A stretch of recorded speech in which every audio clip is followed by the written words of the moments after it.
Hello and welcome. Happy Friday to those of you that are joining us live here, and happy Thursday for those of you that join us from the west side of the world. Welcome to all of you. My name is Simi. I work as a business psychologist. I'm the founder of Wellbeing Face, which is a psychology coaching and consulting practice. And we work with leaders globally to look to elevate leadership impact. And we do that by looking at areas of fostering inclusion, well-being, and productivity in the workplace. So today I'm super happy to be here again with you and talking about a really important topic. I'll shortly bringing on my guest, Sugandha Bigwava, who you may have met before on a live that we did together probably about 6 weeks ago. And that was on the topic of what does Brené Brown's research mean for the brown girl? And in particular, we were looking at authenticity and vulnerability in terms of what does it mean if you are the brown girl, if you are someone who's in the minority, how do you then build up that courage and be vulnerable and bring your whole self to the workplace with all of your identities that may be perceived, where at times you may be perceived as being the outsider. So without further ado, let me bring on Sugandha so we can talk about today's topic, because today we're going to be talking all about how to be an effective ally. Hi, Sugandha. Welcome. Great to have you here again. Hi, everyone. It's so good to be back again. I'm lamenting my lack of natural light. You look amazing, Simi, but it is what it is. But I'm happy to be here. You look wonderful too. I'm fortunate. I've got bright light direct sunlight coming straight through my window, which I definitely need this week. Sig, I was telling you that earlier this week, health-wise, wasn't too good, so definitely need the light to help. Okay, look after yourself, Simi. It's all about well-being, right? Absolutely. Thank you so much. So we're here today. We're talking about a very important topic that you and I really are passionate about, and we, in our own kind of separate ways, working with clients, work with leaders and managers to help them foster and understand what it means to be an ally, and to foster a culture where more and more people in the organization step up and want to be an ally. And I don't know about you, Sig, but I find that many people want to be an ally. The intention's there, and they want to absolutely step in. And we will talk about what it means to be an ally. But quite often they just don't know how. Mm-hmm. Yeah. And they feel a little bit stuck, or they feel like, am I the best person to be involved or to step in or do something and support? I really want to. Or if I am that person, how do I best support this person to help them in the best way that I can? So that intention's always coming from a right place, a good place. So let's pause for a moment and take a step back, and let's talk about, well, what does it mean? What is being an ally? What does that mean? And it's such a great question. And I think it's also a really good time to be having this conversation. If you think about, what's happening in the world right now, it's Pride Month, there's a lot that's going on around Juneteenth in the US. Obviously, there's still a huge conversation around gender equality. So, the conversation of allyship is not new. It's a really important part of inclusion, particularly in the workplace. And it's exactly what you said. It is, the intention is there. Like, how do we support those that may not be able to use what they have a voice, or have that kind of, privilege or power in order to be able to access opportunities and resources. So what can we do to support them? So if I take it a step back and just really kind of think about how do we unpack allyship, and what is it and who can actually be an ally, The way that I would probably describe an ally is that any person who takes that intentional action. So having good intent is, is one thing, but it's someone who actually takes that intent and does something with it. So intentional action using their positional power or identity power, whatever that is, or privilege, to advocate for those who have less power. Yeah. And so we can do this to be an ally. There are ways we can do this. We can use our words, so language. We can use our behaviors and practices to really cultivate a culture that embraces that kind of diversity, equity, and inclusion. And what I want to say here is that, anyone can actually be an ally. It's not just, men being allies to women or white women, being allies to women of color. Literally anyone can be an ally. So I would really encourage you to think about, what is the kind of positional power or identity privilege that you have in this world that you can use to support those that might be from underrepresented identities or demographics in here. So, we can all be an ally in some form or shape, I think. And I think that's a really powerful point you've mentioned there, Sig, because quite often the thought is that, oh, well, I don't have that positional power or influence to make a real difference and step in here, or I'm not part of the wider majority. But that's not always the case. It is exactly what you said. Individually, we all have certain parts of our identity that gives us privilege. Yep, It absolutely.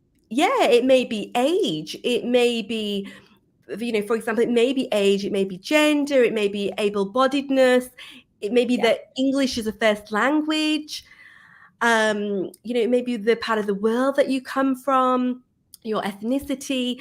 So it's looking at becoming clear on what are your actual identities that give you privilege, and looking at, well, how can you support others that perhaps don't have those that don't have that similar privilege to yourself. And I really like what you said in terms of the intention's got to be there, absolutely, but it's not just about sitting on the intention, it's about proactively taking action. So Yeah, what are absolutely. some of the Oh, ways? sorry. So Yeah, so what and that's what I was going to say is that, when you think about allyship, there's probably two types of allyship, and I think that's where you were going with that question. I apologize for interrupting there. And it really is playing on that. Like, you've got a passive ally, which is like, of course I'm an ally for, LGBTIQ people. Of course I'm an ally for those living with disabilities. But an active ally is taking that intention plus action there as well. So, a passive ally is someone who believes that inequality exists, but they're not yet, I say, taking action, because, it does take sometimes a bit of courage even for yourself to actually disrupt or step up into advocating for others, particularly if the culture doesn't support that or, really recognize or reward that kind of behavior. So, a lot of people might think that, why should I stick my neck out for someone else? What's the fear of the backlash on myself? And a lot of people also think about, and these are just some of the myths that are out there when you think, a lot of men particularly, and we did some research through my own firm around gender equality and the sentiments of Australian men on gender equality. And there's this general kind of fatigue around diversity and inclusion. And a lot of people think that if I'm advocating for someone else, it means that, there's going to be less for me. And Yeah. which is not true, of course, but there's those mindsets and behaviors that when you're thinking about allyship, it's really, well, if you're able to support someone that doesn't have a voice, that, has less privilege than you're actually making it better for everyone. Right? So, I think it's really important to really separate the difference between passive ally and active allies. And we'll talk a little bit about how you can actually be a more effective and active action-driven ally in a little bit too. Yeah, absolutely. And great differentiation there. Look, I think when we talk about active ally, people, want to be that ally, but then, they hold back because they think, well, how best can I actively step in? For example, if, if they've witnessed inappropriate behavior, or these even could be microaggressions. I refer to them as micro discourtesies in the sense of someone being overlooked in a meeting, their voice not being heard, talked over. Perhaps it could even be the smallest things, such as someone not, being given the eye contact. And the person on the receiving end of that absolutely feels that, those behaviors, they feel it, and it's not often quite noticed by those around them. But if someone else notices it and they're able to talk to the person to say, gee, hang on a minute, I just noticed what just happened there. How do you feel? It makes such a huge difference to the person that has been on the receiving end of those micro incivilities or microaggressions, because that other person feels that, wow, it's not just me. Someone else has noticed it. And that could also be a simple way of being an active ally. If you see something that's happening, go and ask the person who's been on the receiving end of it, I just noticed this. How are you? How was that for you? Yeah, absolutely. And I mean, I always say the word, the term microaggressions, it kind of diminishes the impact, right? They're microaggressions, but the impact on the person on the receiving end is not necessarily micro. It's not Correct. proportionate to what's actually being done or said to them. So the impact can be quite large in that sense of, although it might be a throwaway remark or not so subtle exclusion or whatever it is that Yeah. other people might just maybe not even notice, but the impact on the person on the receiving end, whether it's like, deliberately being misgendered or, not being able to say your name correctly or talking over you in a meeting. And so, when we think about allyship, it is, yeah, absolutely checking in with the person just to go, hey, I see you, I acknowledge you, I'm here. And then again, it's, I think it's also about the accountability part. It's like, yes, that's great, I see you, and that's a huge important step for the person to have that validation and that Correct. acknowledgement, that because often we find, especially with microaggressions, right, is that we feel like, is it just us? Like, Correct. Because it could be am I so making a small. big deal out of this? Or, Yeah. and you get that kind of gaslighting behavior as well. So to have someone else notice that kind of validates that experience for one. But Yeah. then, that person to then take the next step, which is doing something about it, can make such a big difference, because it's about, breaking the cycle. It's about actually advocating and going, it's not on. That, this Mm. is something that we do not tolerate. This is something that we want to change. This is culture we want to actually change, and this is what inclusion is all about. So, it's absolutely about validating, but then what can you do then to take action to make sure that it doesn't happen? And, there are four kind of ways that I would probably, four really simple ways that I could say is easy for people to do, like straight after this kind of live, that they could start to implement right in their kind of day-to-day working life, if they wanted to. And I think you mentioned that, but speaking up is like one of them. Yes. This is not on, speaking up, right? So how do you speak up for those that may not have a voice? Like, challenge the microaggressions. I was in a leadership training where, with senior leaders once, and they were making probably jokes that weren't that funny because they had sexist and racist undertones, and none of the other leaders in that room said anything. And so, Mm. as the facilitator of that, I had to actually call them out, go, actually, That's not appropriate. This is not what we're actually doing. I'm trying to teach you about inclusion here. That is an example of what not to do. Yeah. But, when you have leadership that will also stand by and accept that, it signals to the rest of the team or the organization that this is okay. So being able to challenge behavior, to be able to disrupt frequent interruptions, and to also find ways, how do you amplify the voices that are not being heard? Correct. So when we're talking about speaking up, that's kind of how I would break it down a little bit there. Yeah, I like how you've explained that. And, it absolutely talks to the point that if we let those behaviors slip, just as you gave that example of that meeting, and if you wouldn't have said anything, it sets the tone for what's acceptable and what's not acceptable. And very quickly, if you let that pass once, it sets the norm. And it's harder then, once it's happened a couple of times, to then go back and say something. So quite often I encourage leaders that if they do see something, or they a part of something and they feel it's not right, they must act. The best action to take is to act.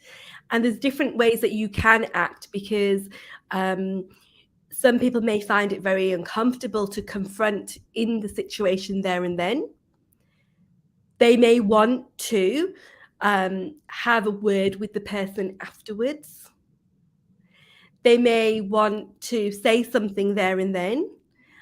Sometimes I find it very helpful to have just a bit of a sentence in your back pocket that you've practiced in advance, so that you can pull it out there and then to say, well, actually, what I've just heard and seen, I don't feel that's appropriate, or I don't feel that's aligned with what we stand for here as a leadership group.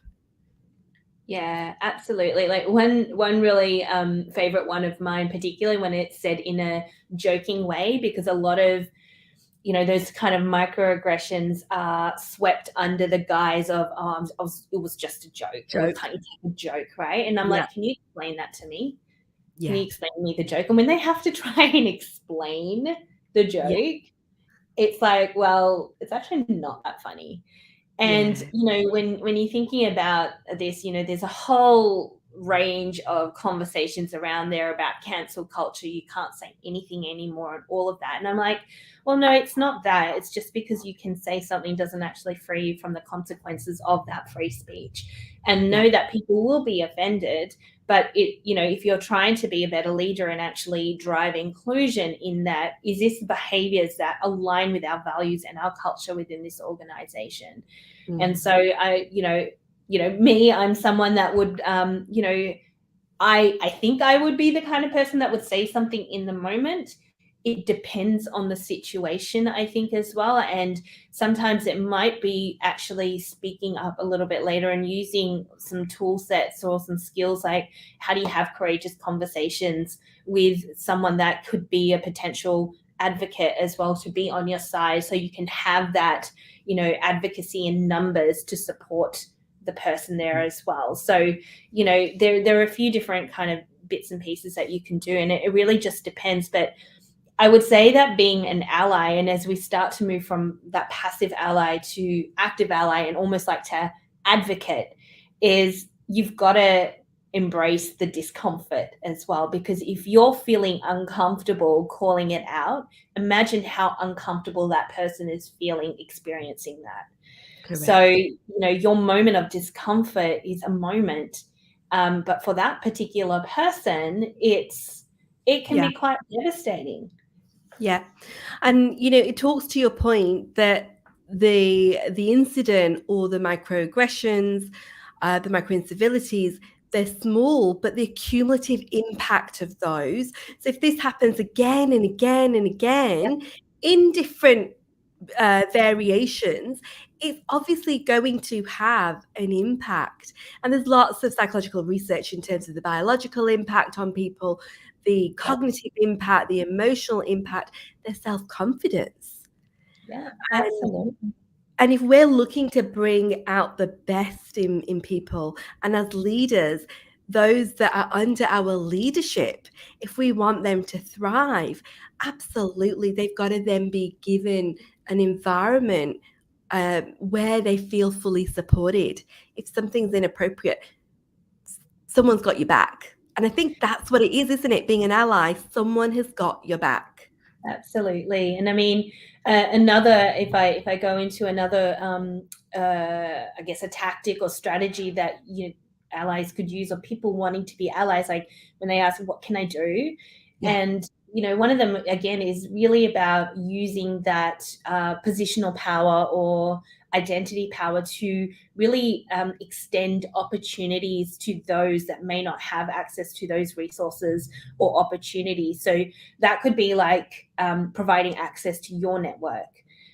It could be through sponsorship, and allyship and sponsorship are really interlinked, and it's a big part of what we do around gender equality. Women tend to be over mentored and under sponsored, so we get a lot of advice as women, but when it comes to acting, there's not that many people that are willing to open the doors or talk about us when we're not in the room to give us those reach and access there. So sponsorship is a really big part of how you can actually be an ally. Can you be that person that says, hey, she or he would be, or they would be perfect for that role or that opportunity or that project? And then finally, how do you create visibility for them? Can you use your positional power just to really amplify, and it goes back to amplifying voices, but creating visibility so that they are seen and they are acknowledged as well. Great tips and strategies there, Sig. Absolutely. I think, it's so important to be having this conversation, because these practical tools and techniques are things that we can start putting into practice, like right here, right now. Even if we look within your current team, if you look at your current team and you think, who are my normal go-to people that I, will go to straight away for advice or guidance, or put them on stretch opportunities. Well, hang on a minute. Who are those that don't get that visibility? Who are the ones that need to be seen and heard more? And how can I then, as a leader, use my positional power and influence to elevate that person so they can be seen and heard? Introduce them to different networks. Like you said, talk about the value that they can bring, the strengths that they can bring, even when they're not sat in the room. Absolutely. And let me, I just want to reiterate here as well. It's like, anyone can be an ally, anyone can be a leader. So it's not linked to a title or a role. So you could be an ally to your colleagues. And that's actually one of, I would say, one of the more powerful ways of being an ally, because, what the research tends to suggest that, we as people are more likely to listen to those that are our colleagues and our peers rather than leadership sometimes. Although leadership is really important to role model, and they make something like 70% of the difference here as well. But as thinking about the lay person, and we're thinking about everyday allyship, being able to role model that within your peers and your colleagues just kind of again sets that scene of calling things in or calling things out, being able to really create that supportive environment and culture of inclusion. And the other thing I would say is what's really powerful, because as women, we probably tend to be very good at being allies to other women, right? And we know how to do that. But how can we then also try and be allies to people that are different to us, that are in a different type of marginalized identity or demographic to us? Because that really then tests your intentions and your allyship and your advocacy. How can you amplify the voices of First Nations people? How do you understand what it's like to be living with a disability? So then because it's not your experience, you actually then have to be very, very intentional and action-based to support those, because it is different to who you are. It's easy to be an ally to someone who is like you, but then how do you be an ally to someone that is very, very different to you? And that's something that I intentionally and proactively try and do. So for me, First Nations justice is really important to me, and amplifying the voices and supporting Indigenous people is really important, because I know of my own power and privilege that I have, even despite being a woman of color. I can relate, but again, I have access to opportunities and networks and visibility that I can use to then support others that don't. So I think it's just, just a reminder that it's easy to be allies to other women or to other, identities are similar to yourself, but how do you do that to other people that are different to you? Absolutely. Love what you shared there. And I think it's so important to keep that in mind, because at the end of the day, like you said, we all have an opportunity to be an ally. And there's, if we look back and we think there's probably some missed opportunities that, where we could have stepped in, we could have done more. And perhaps what's held us back is because we've not really understood that person's lived experience, because we've not had that lived experience. So it's really important to develop the skill of empathy, to step in, to really just understand people with different identities to ourselves. What is their lived experience? What is their lived experience of certain processes within the organization, certain systems, certain things that perhaps you may take for granted. And when you understand what their lived experience is, it allows you to see it from their lens, and that compassion then we're able to apply support with a compassionate lens.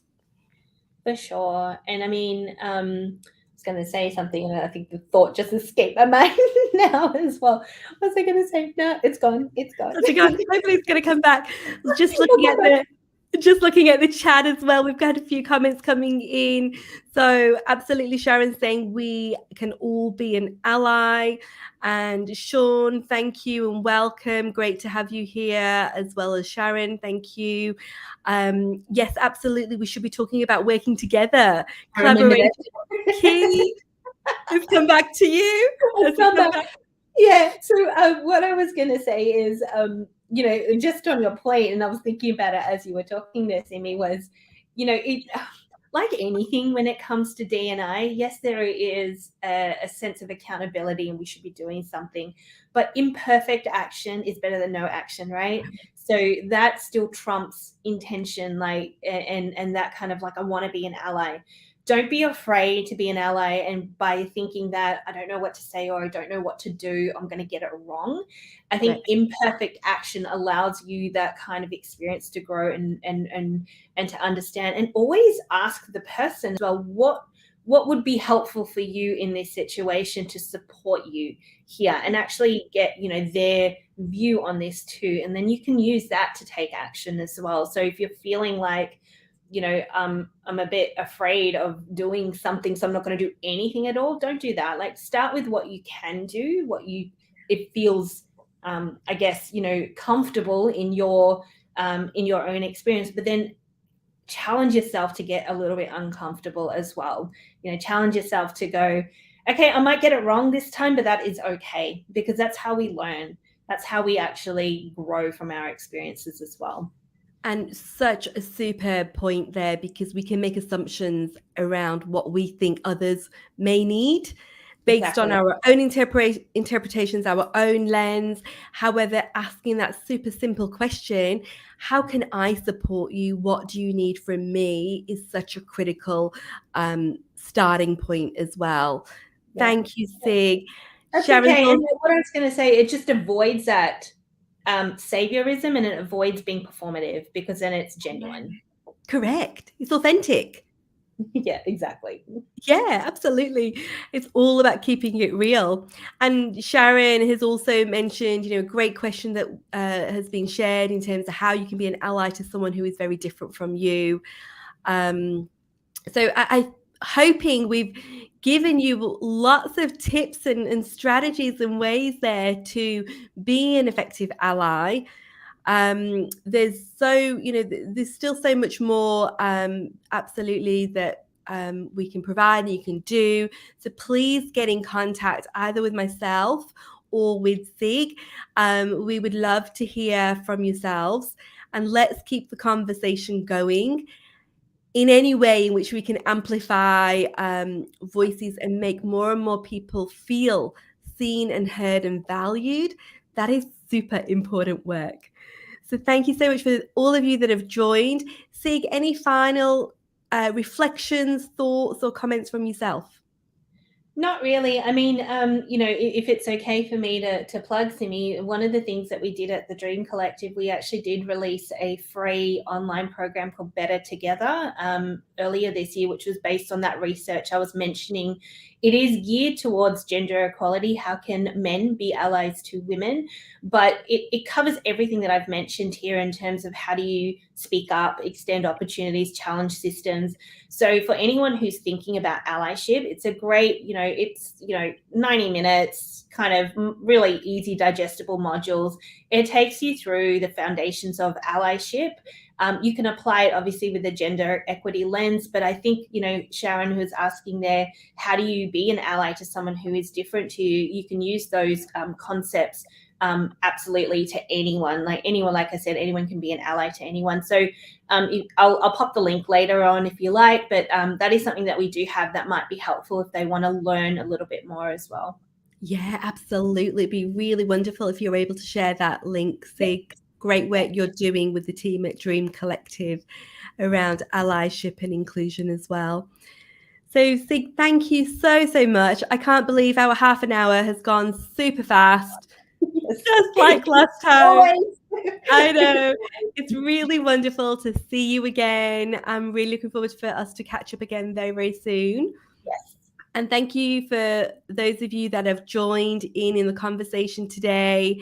Wishing you a wonderful rest of the day, and we look forward to seeing you again shortly. So keep a ear out on the Wellbeing Face page for the next live, and we'll be able to give you details of that coming in the next coming days as well.